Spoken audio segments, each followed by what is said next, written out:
बिस्मिल्लाहिर्रहमानिर्रहीम। अस्सलाम वालेकुम। अपने चैनल कानून क्या कहता है के साथ मैं एडवोकेट मोहम्मद अमजद हाज़िर खिदमत हूँ। दोस्तों, इंसान के लिए इस दुनिया कायनात के अंदर सबसे ज़्यादा मोहब्बत के लिए उसके लिए औलाद होती है।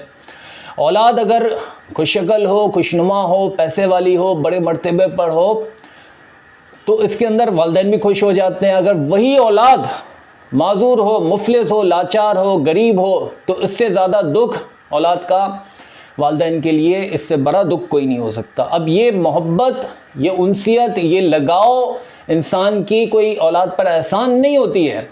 ये तो अल्लाह ताला की एक कुदरत है, अल्लाह ताला की अता करदा मोहब्बत है। उस इंसानों के अंदर नहीं होती है, ये जानवरों के अंदर भी होती है। कुत्ते बिल्ली भी अपने बच्चों से प्यार करते हैं, परिंदे भी अपने जो अंडे देते हैं उसकी हिफाजत करते हैं। चूज़े पैदा होते हैं तो उसको दाने लाला कर खिलाते हैं, बिना किसी हिर्स के, बिना किसी लालच के कि बड़े होंगे तो हमारे बुढ़ापे का सहारा बनेंगे, हमें कमा कर खिलाएंगे। लेकिन ये लालच, ये हिर्स, ये मफाद परस्ती, ये खुदगर्जी इंसानों के अंदर होती है। औलाद तो अल्लाह की अता करदा एक नेमत है। उन जोड़ों से पूछे जिनकी औलादें नहीं होती है, वो दूसरी फैमिलीज़ को जो कि बच्चों के साथ खेलते हैं उनको देख के नफसियाती हो जाते हैं, पागल हो जाते हैं। औलाद के बिना अगर शादी हो जाए तो इंसान अधूरा है, नामुकम्मल है। वो सुबह निकलेगा, कमाएगा तो किसके लिए? औलाद तो है नहीं। घर आएगा, शाम को वापस आएगा तो किसको गोद में बिठाएगा, किसको प्यार करेगा? ये सब बच्चे औरत को माँ का दर्जा देते हैं, माँ बनती है अपने बच्चों के पैदा होने के बाद, और यही बच्चे एक मर्द को बाप का दर्जा देते हैं, उसको इज्जत मिलती है, उसका ख़ानदान मुकम्मल होता है। किसी जानवर ने ये तवक्को ना की होगी, ना बोला होगा, ना हिर्स होगा, ना लालच होगी। वो ये कहते हुए नहीं सुने होंगे कि तुझे मैंने अपने 9 महीने पेट में रखा है, तुझे मैंने अपना दूध पिलाया है, तुझे पढ़ाया लिखाया बड़ा किया है। लेकिन ये सारी चीज़ें, ये जताना इंसान अपनी औलाद के साथ करता है। और क्यों करता है? कि वो ये चाहता है कि उसकी ज़िंदगी जिस तरह उसकी ख्वाहिश हो, उसकी औलाद उसकी ख्वाहिश के मुताबिक चलें, उसकी ख्वाहिश के मुताबिक ज़िंदगी बसर कर सकें। अगर औलाद वालिदैन के सामने अपनी ख्वाहिश का इज़हार करें, अपनी ज़िंदगी अपने ख्वाहिश के मुताबिक, अपनी पसंद के मुताबिक जीने की कोशिश करें या उसका इज़हार करें, तो औलाद से ज़्यादा निकम्मा, नालायक, निखट्टू, नाकाम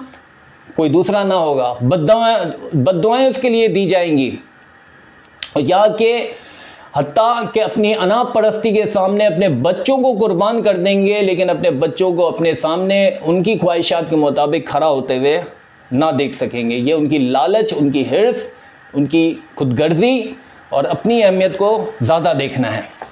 अपने टॉपिक की तरफ आते हैं दोस्तों। शादी जब होती है तो वो कोई 2 इंसानों की नहीं होती है, वो 2 ख़ानदानों की होती है। सास ससुर, जेठ जेठानी, देवर देवरानियाँ, साले सालियाँ, नंदे, ये सारे रिश्ते शादी के बाद पैदा होते हैं। और हर रिश्ता ख़ानदान के अंदर ये चाहता है कि आने वाला नया रिश्ता उसकी मफाद परस्त का, उसकी पसंद का, उसके मुताबिक का, उसकी पार्टी का हो। ये पार्टी पॉलिटिक्स ख़ानदान में चलती रहती है, अपने बेनिफिट को देखे जाते हैं। बहू लाते वक्त ये देखा जाता है कि इतनी चालाक ना हो जाए कि बेटा हमारे खिलाफ, हमारी मुखालफत में खड़ा हो जाए।